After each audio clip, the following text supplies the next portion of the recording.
बिस्मिल्लाहिर्रहमानिर्रहीम। अस्सलाम वालेकुम नाजरीन, मैं हूं बाबर हयात और आप देख रहे हैं 24/7 उर्दू न्यूज पर बाबर हयात शो। नाजरीन, पाकिस्तान के चैंपियंस ट्रॉफी स्क्वाड का ऐलान अभी तक नहीं हो सका और पाकिस्तान के क्रिकेट फैंस हर जगह ये सोच रहे हैं कि भाई आखिरकार ये स्क्वाड कहां पे अटका हुआ है, क्यों इसका फैसला नहीं हो पा रहा। तो आपकी उलझन आज हम दूर कर दिए किए देते हैं, क्योंकि आज एक बहुत ही इंपॉर्टेंट इजलास हुआ है सिलेक्शन कमेटी का। उसमें 3 बड़े ही तगड़े बैकग्राउंड के प्लेयर्स को पाकिस्तान की टीम में शामिल करने के लिए कोशिशें की गई हैं। उसमें से किसकी कोशिश कामयाब हुई है, किसकी कोशिश नाकाम हुई है, मुकम्मल आपके साथ शेयर करने जा रहा हूं। और इमामुल हक की पाकिस्तान की टीम में शमूलियत के हवाले से 15 रुकनी चैंपियंस ट्रॉफी स्क्वाड में शमूलियत के हवाले से भी कोई बड़ा फैसला हुआ है। सोर्सेज बड़ा दावा कर रहे हैं, वो भी आपके साथ शेयर करूंगा। और फिर बात करेंगे कि भाई भारतीय मीडिया कह रहा है कि पाकिस्तान में चैंपियंस ट्रॉफी की कोई इफ्तिताही तकरीब नहीं हो रही, लेकिन पाकिस्तान क्रिकेट बोर्ड तो कह रहा है जी हम 3 इफ्तिताही तकरीब करने जा रहे हैं। वो क्या है, अपडेट आपके साथ शेयर करूंगा। और फिर क्या रोहित शर्मा पाकिस्तान आ रहे हैं या नहीं आ रहे, इस हवाले से जो लेटेस्ट अपडेट है, जो कप्तानों की प्रेस कॉन्फ्रेंस है और जो इसके अलावा कुछ 1-2 अपडेट्स हैं, वो भी आपके साथ शेयर करूंगा। लेकिन आगे बढ़ने से पहले आपसे गुजारिश कि अगर आप हमारे नए व्यूअर हैं तो प्लीज हमारे इस चैनल को जल्दी से कर लीजिएगा सब्सक्राइब और बेल आइकन को पुश करना मत भूलिएगा। मुझे फॉलो कीजिए इंस्टाग्राम पे @बाबर हयात शो और हमारे पेज को फेसबुक पे लाइक कर लीजिएगा। तो जनाब, सबसे पहले जो सिलेक्शन कमेटी के इजलास की अंदरूनी कहानी बताने से पहले आपको बता दूं कि Pakistan cricket board 3 inauguration ceremonies करने जा रहा है जी, और भरपूर तरीके से चैंपियंस ट्रॉफी का इनकाद जो है उसको यादगार बनाने की कोशिश की जा रही है। चेयरमैन साहब ने हुक्म दिया कि 1 नहीं 2 नहीं, हम 3 जो है वो इनॉग्रेशन सेरेमनीज करेंगे। तो सबसे पहले 7 फरवरी को जरा ये बता रहे हैं कि जो कजाफी स्टेडियम है, न्यू लुक कजाफी स्टेडियम, जिसकी कल आपको हमने वीडियो भी आपके साथ शेयर की थी, मैं खुद नहीं था वहां पे, हमारे नुमाइंदे मौजूद थे जिन्होंने ये वीडियो हमें भेजी। वकार, आपको पता है कि 1-2 बार आपने मुझे उनके साथ देखा भी, तो वो लाहौर में थे, तो इसलिए उन्होंने रिकॉर्डिंग की, तो वो मैंने आपके साथ शेयर कर दी। बड़ा खूबसूरत कजाफी स्टेडियम अब लगना शुरू हो गया और बिल्कुल आखिरी लम्हात में अब उसकी जो रेनोवेशन है वो पहुंच चुकी है। तो वो लोग जो चाहते थे कि पाकिस्तान में चैंपियंस ट्रॉफी किसी तरह से मसाइल का शिकार हो, पाकिस्तान को शर्मिंदगी का सामना करना पड़े, हम कहें आपने स्टेडियम्स नहीं तैयार किए, ये हो गया वो हो गया, उनको मुंह की खानी पड़ रही है। और जल्द आपको कजाफी स्टेडियम अपने भरपूर रंग में नजर आएगा। और 7 फरवरी को कजाफी स्टेडियम की इनॉग्रेशन सेरेमनी होगी, जिसके मेहमान खुसूसी वजीर आजम पाकिस्तान शहबाज शरीफ को बनाए जाने का इम्कान है। वो इसकी इनॉग्रेशन करेंगे। उसके बाद फिर जो है वो 12 फरवरी को कराची का जो नेशनल स्टेडियम है उसकी इनॉग्रेशन सेरेमनी होगी।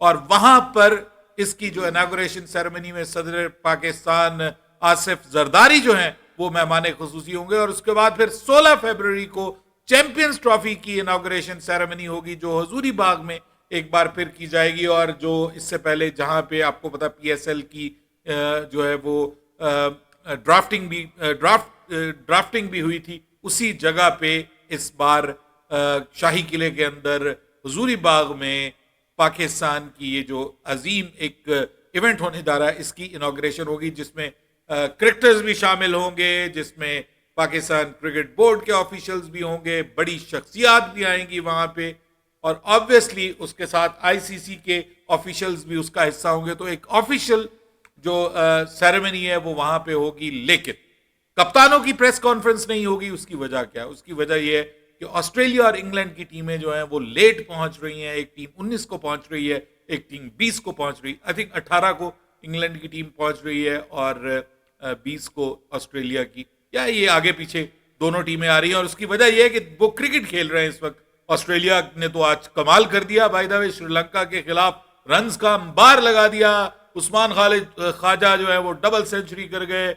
उसके बाद जो इंग्लिश है उन्होंने अपने डेब्यू पे तेज तरीन सेंचुरी स्कोर कर दी। उसके बाद स्मिथ ने सेंचुरी की। तो एक तगड़ा किस्म का उन्होंने 600 से ऊपर का स्कोर जो है वो खड़ा कर दिया है। और श्रीलंका एक इनिंग्स की शिकस्त की तरफ वहां पे बढ़ रहा है। मैंने कहा चले इसका भी मैं आपके साथ जो है वो जिक्र कर दूं, इस मैच का भी। लेकिन 654 बनाए हैं जी उन्होंने 6 पे और डिक्लेयर किया है। और उसके बाद जो है 44 पे 3 श्रीलंका के इस वक्त आउट हैं। तो ऑस्ट्रेलिया वहां टेस्ट मैच खेल रहा है, तो टेस्ट मैच के बाद वो रेस्ट करेंगे और रेस्ट के बाद यहां पे उनकी टीम आएगी। और इसी तरह जो इंग्लैंड की टीम है वो भी कुछ 4 दिन रेस्ट करने का उनका प्लान है, क्योंकि उन्होंने इंडिया के खिलाफ ओडीआई सीरीज खेलनी है, तो उसके बाद फिर वो यहाँ पे आएंगे। इसलिए क्योंकि सभी कप्तान अवेलेबल नहीं होंगे, तो इस वजह से फिर कप्तानों की जो प्रेस कॉन्फ्रेंस है उसको मनसूख कर दिया गया है। जो टीम जो कप्तानों की वो जो फोटोशूट है वो भी नहीं होगा, वो भी अनफॉर्चुनेटली मनसूख कर दिया गया। इसी वजह से जो स्टेडियम के अंदर एक बड़ी तकरीब करनी थी वो भी नहीं हो पा रही।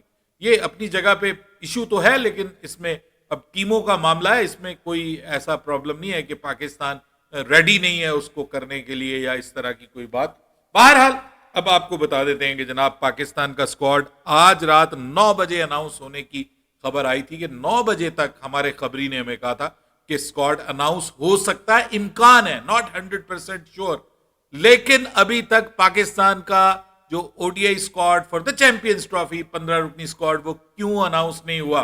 देखिए कल राशिद लतीफ साहब ने भी ये खबर अपने सोशल मीडिया प्लेटफॉर्म पे शेयर की थी कि पाकिस्तान का 15 रुकनी स्क्वाड क्या हो सकता है, और वो वही था जो मैंने आपको बताया। मैं आपको 2-3 दिन पहले बता चुका हूं कि पाकिस्तान का जो 15 मेंबर स्क्वाड है उसमें कौन कौन है। मैं आपको एक बार फिर बता देता हूं, अगर मुझसे गलती हो जाए कहीं पे तो माजरत खा हूं, लेकिन मैं इस वक्त देख नहीं रहा। मैं आपको फिर भी बता रहा हूं कि बाबर आजम फखर जमान के साथ पाकिस्तान ओपनिंग करने जा रहा है। अगर बाबर आजम और फखर जमान की ओपनिंग नहीं चलती तो फिर मोहम्मद रिजवान को भी आजमाया जा सकता है। तीसरे नंबर पे कामरान गुलाम, चौथे नंबर पे जो है वो अगर बाबर और फखर ओपनिंग करते हैं तो तीसरे पे कामरान गुलाम, चौथे पे मोहम्मद रिजवान, पांचवें पे साउद शकील, छठे पे छठे के ऊपर फिर आ जाएंगे आपके तैयब ताहिर, सातवें पे खुशदिल शाह, छठे पे सलमान अली आगा, माफ कीजिएगा, सातवें पे खुशदिल शाह, 8वीं पोजीशन पे शाहीन शाह अफरीदी, 9वीं पोजीशन के ऊपर नसीम शाह, 10वीं पोजीशन के ऊपर आपके आ जाएंगे हारिस रऊफ और 11वीं पोजीशन पे अबरार अहमद। पाकिस्तान एक स्पिनर के साथ खेलेगा, ठीक है, और साथ में आपके 2 ऑलराउंडर होंगे स्पिनर, जिसमें एक खुशदिल शाह को एंटर किया गया है और साथ में आपके सलमान अली आगा। साउद शकील भी बॉल कर सकते हैं लेफ्ट आर्म स्पिनर के तौर पे। कामरान गुलाम भी कोई एक आध ओवर आपको करके दे सकते हैं, he is not a bad bowler. तो ये पाकिस्तान की 11 है। और 4 बाकी प्लेयर्स कौन से? देखिए मैंने आपको कहा था कि एंट्री हो रही है पाकिस्तान के स्क्वाड के अंदर आमिर जमाल की, उनकी खबर है। उसके बाद नेक्स्ट जो खबर आई है जो उनके अलावा, वो उस्मान खान टीम का हिस्सा बन रहे हैं जी। उस्मान खान भी पाकिस्तान के 15 रुकनी स्क्वाड का हिस्सा बन रहे हैं और उनको जो मैंने स्क्वाड बताया उनको एक रिप्लेसमेंट विकेट कीपर के तौर पे लिया जा रहा है और साथ में उनको जो है वो जिसको आप कहते हैं कि रिप्लेसमेंट विकेट कीपर के साथ साथ उनको एक रिप्लेसमेंट ओपनर के तौर पे भी लिया जा रहा है। और फिर उसके बाद नेक्स्ट जो है वो तैयब ताहिर हैं। पहले मैंने गलती से उनका नाम लिया था, लेकिन अब बता देता हूं कि तैयब ताहिर पाकिस्तान के स्क्वाड का हिस्सा है। अनफॉर्चुनेटली यंगस्टर इरफान नियाजी जो है वो उनको जो स्क्वाड मुबैना तौर पे सामने आया है उसमें उनको शामिल नहीं किया गया। और फिर साथ में मोहम्मद हसनैन या अब्बास आफरीदी, इन दोनों में से कौन होगा इसके ऊपर डिबेट चल रही है। अभी तक 50-50 है, कोई भी एक आ सकता है। मोहम्मद हसनैन की जगह अब्बास आफरीदी भी आ सकते हैं, अब्बास आफरीदी की जगह मोहम्मद हसनैन भी आ सकते हैं। अब इमामुल हक कहां से आ गए? सर अकेले इमामुल हक नहीं, साथ पे उनके शादाब खान के ऊपर भी आज बात की गई है। बड़ी खुसूसी एक जो है वो मीटिंग बुलाई गई है सिलेक्शन कमेटी में, उसमें शादाब खान को भी टीम का हिस्सा बनाने की कोशिश की गई है। लेकिन वहां पर शादाब खान के हवाले से तो बिल्कुल करारा जवाब दे दिया है आपके आकिब जावेद ने। उन्होंने कहा कि नहीं, ये एक्सेप्टेबल नहीं है, शादाब खान को हम शामिल नहीं कर सकते। इस वक्त उनकी बॉलिंग फॉर्म बिल्कुल नहीं है, बैटिंग फॉर्म अगर है भी तो बॉलिंग में वो हमारे कॉम्बिनेशन में फिट नहीं होते। और फिर साथ में आपके पास एक लेग स्पिनर है अबरार ऑलरेडी, तो आप दूसरा भी लेग स्पिनर नहीं खिलाएंगे। वो कहते हैं कि हमारे पास एक एज हमें हासिल है कि इस वक्त खुशदिल शाह जबरदस्त फॉर्म में दिखाई दे रहे हैं, साथ में वो बल्लेबाजी के साथ और बॉलिंग दोनों के साथ अच्छा परफॉर्म कर रहे हैं, तो हमें एक जो है वो एज मिल रहा है और साथ में हमें डेप्थ मिल रही है। हमारी बैटिंग भी नंबर 7-8 तक जा रही है और साथ में हमें दो ऐसे स्पिनर मिल रहे हैं, एक राइट आर्म ऑफ स्पिनर है, एक लेफ्ट आर्म स्पिनर है और साथ में तीसरे नंबर पे एक हमारे पास लेग स्पिनर है। तो हमारे पास तीनों डिफरेंट टाइप ऑफ स्पिनर्स मौजूद हैं।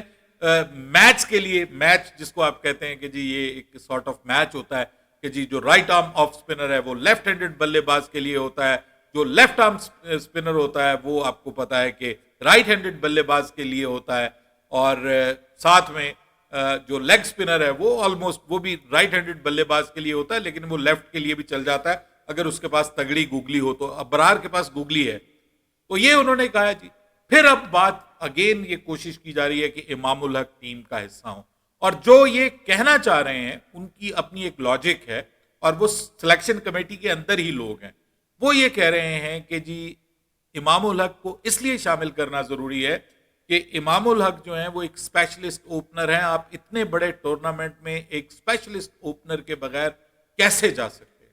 आपके पास एक स्पेशलिस्ट ओपनर होना चाहिए। बाबर को नंबर 3 पर ही खिलाइए, लेकिन यहां पे जो सिलेक्शन कमेटी है वो कहती है कि अगर हम इमाम और फखर के साथ ओपनिंग करते हैं तो तीसरे नंबर पे बाबर आजम को ले आते हैं, चौथे नंबर पे रिजवान है, 5वें नंबर के ऊपर फिर हमें कामरान गुलाम और सऊद शकील दोनों में से किसी एक को बिठाना पड़ेगा, यानी एक ही बंदा खेलेगा। हम चाहते हैं कि कामरान गुलाम भी खेले, वो भी अच्छी व्हाइट बॉल फॉर्म में है। लास्टली उसने साउथ अफ्रीका में बहुत एक्सीलेंट इनिंग्स खेली है, बड़ी तेज तरार इनिंग्स खेली है, और साथ में उन्होंने कहा कि भाई सऊद शकील को भी हम चाहते हैं, हम अपनी जो मिडिल ऑर्डर बल्लेबाजी है उसमें डेप्थ लेके आना चाहते हैं, और साथ में अगर आपके पास नंबर 5 पे एक लेफ्ट हैंडेड बल्लेबाज हो जो कि जबरदस्त किस्म का खेल रहा हो, तो एक तगड़ा प्लेयर हो जो लंबी इनिंग्स खेल सकता हो, तो जो स्पिन बॉलर्स हैं उनके खिलाफ ये बहुत अच्छा होता है और आपकी बैटिंग को डेप्थ मिलती है। और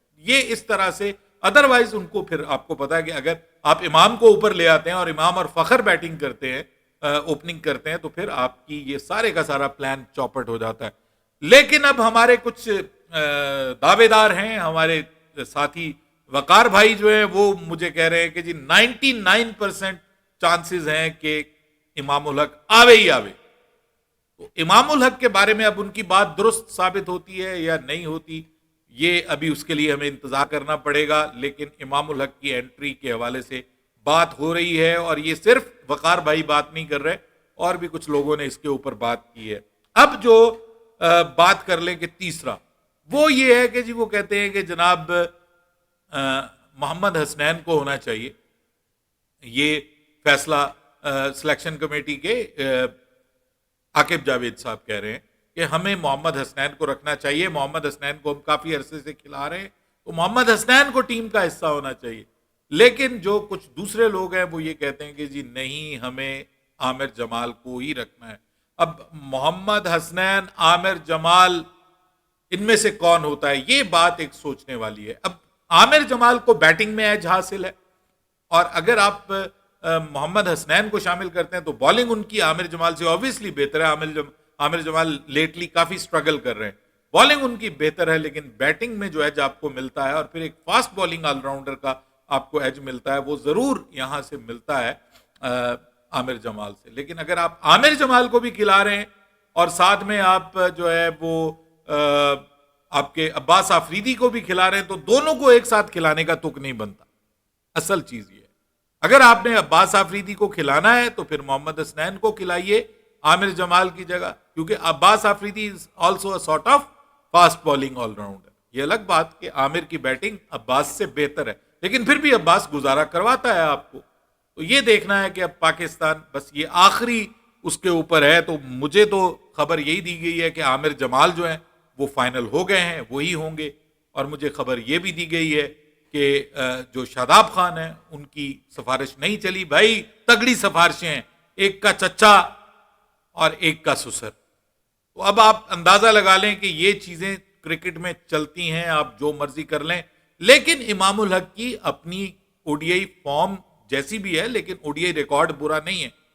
ओडीआई रिकॉर्ड जबरदस्त है, लेकिन इस वक्त पाकिस्तान को जरूरत है एक स्ट्रॉन्ग मिडल ऑर्डर की, और वो जरूरत सिर्फ उसी तरह पूरी होती है कि अगर बाबर आजम जो है वो ओपनिंग करें। यहां ये कहते हैं जी बाबर आजम को ओपनिंग करवा के आप उसकी नंबर 3 पे जो है वो सेटिंग वो खराब कर रहे हैं, तो उन्होंने कहा जी कि वो तो अभी आप देखिए साउथ अफ्रीका में तो बाबर आजम जो है वो ऑलरेडी एक समझ लें ओपनर के तौर पे ही खेल के आए हैं, क्योंकि अब्दुल्ला शफीक तो पहली दूसरी बॉल पे उड़ जाते थे, तो वो तो ओपनर तो बाबर आजम ही था और बाबर आजम वहां पे अच्छा खेला है, तो इसलिए बाबर आजम को व्हाई नॉट, अगर आपको डेप्थ मिल रही है आपके प्लेइंग 11 में तो बाबर आजम को शामिल करने में कोई हर्ज नहीं है।